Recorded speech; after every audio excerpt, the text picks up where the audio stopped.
তোমার লজ্জা করে না?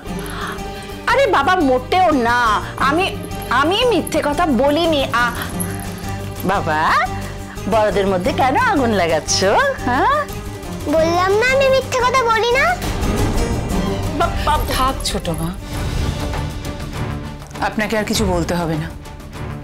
কে সত্যি বলছে কে মিথ্যে বলছে আমি বেশ বুঝতে পারছি।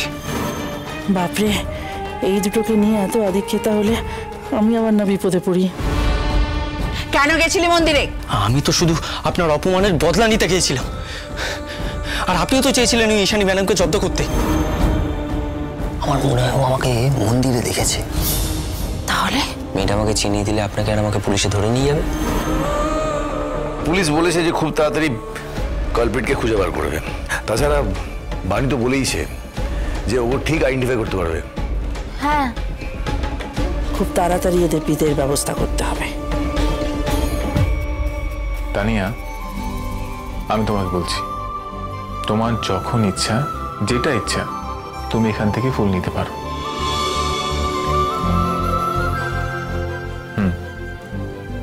কেউ তোমায় বকবে না।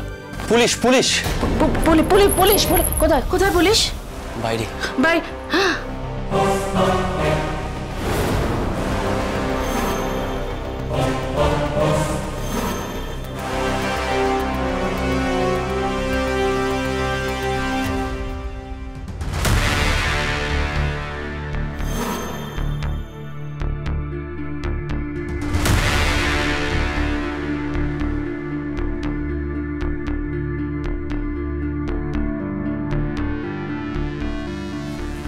দেখুন তো এদের ভালো করে, সেদিন ঈশানী ম্যাডামকে যে অ্যাটাক করেছিল সে এদের মধ্যে আছে কিনা।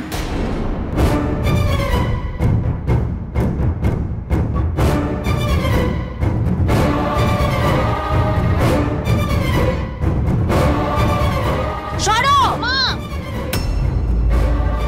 মা যেও না, আমার ভয় লাগবে। ভয় পাস না, কিছু হবে না মামা।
সোম থেকে রবি প্রতিদিন সন্ধ্যে ৭টায় স্টার জলসায় ও জিও হটস্টারে।